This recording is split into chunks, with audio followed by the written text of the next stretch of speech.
Now, as an employee, it's very important for you to understand your compensation as this correlates to your income tax compliance.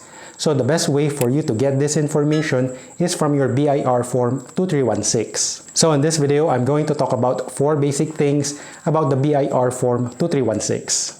So this form is also called as the Certificate of Payment or Tax Withheld. This form shows the details of the employee as a taxpayer receiving salary from an employer-employee relationship, such as name of the employee, tax identification number, registered address, covered employment period, salary, benefits, and taxes withheld, and tax due or payable.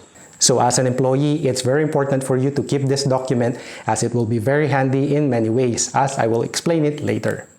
Now for income tax related to compensation, if the individual only earns from an employer-employee relationship, he will be qualified for substituted filing. To learn more about this topic, you can watch this video right here. So how do we know if there are still tax due, even if throughout the year there are withholding taxes? To answer this, let's have this example. Using this sample 2316, let's look into its details starting with the non-taxable or exempt compensation income.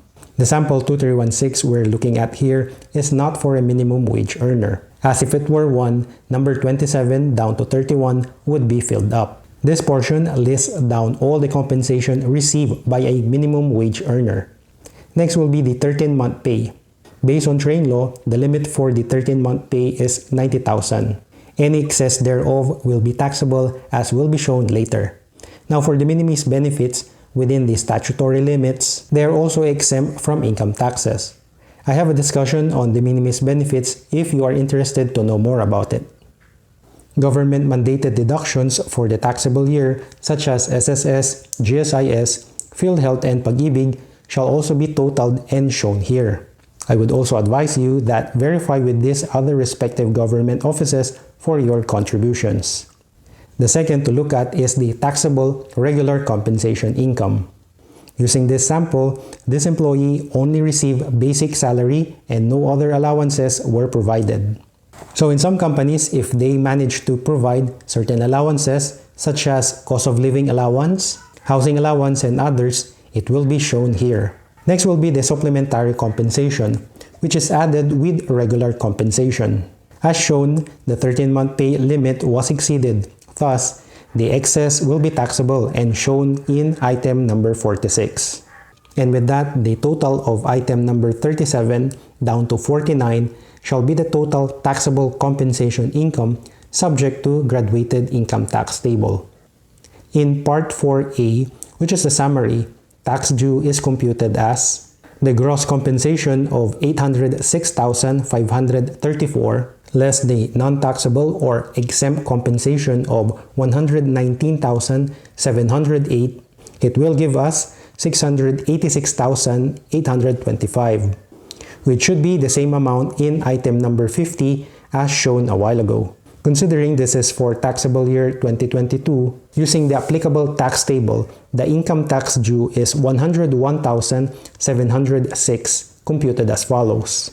30,000 multiplied by 25% between the difference between 686,825 and 400,000, the amount would be 101,706.38.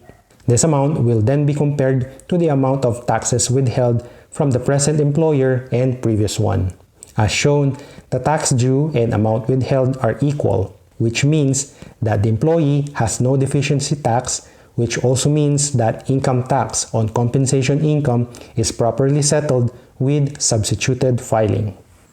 So the next thing to know about is, as an employee, when do you receive your BIR Form 2316? So according to Revenue Regulation 11-2018, employers who are required to deduct and withhold tax on compensation are to provide employees with their respective BIR forms on or before January 1 of the succeeding calendar year.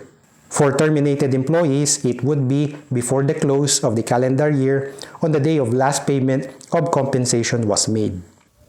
Mr. A is a regular employee who stayed employed with a local company for the calendar year 2023. The employee remains to be employed in the calendar year 2024. When should the employee receive the BIR Form 2316 for 2023 taxes withheld? The answer is on or before January 31, 2024. In our second illustration, a taxpayer is a regular employee who was employed with a local company for the calendar year 2023. The employee was terminated on October 12, 2023 and received her last payroll on November 15. When should the terminated employee receive the BIR Form 2316 for taxes withheld 2023? The answer would be on or before December 31, 2023. As mentioned earlier, minimum wage earners are also required to receive this BIR form, along with employees whose compensation were not subject to withholding. Lastly, to enumerate some of the common uses of the BIR Form 2316, aside from checking the proper withholding and compensation, are application for loans, credit cards, scholarship, and travel visa, as it shows the income capacity of an individual. Next is when preparing the annual income tax returns of mixed income earners. Lastly, filing income tax credit by foreigners who earn income in the Philippines. And that's it. So if you'd like to learn more about tax compliance and other tax info, particularly about employees, you can watch the videos listed in the description below. And as always, a huge thanks for watching. Consider subscribing if you haven't yet already, and I'll talk to you in the next one.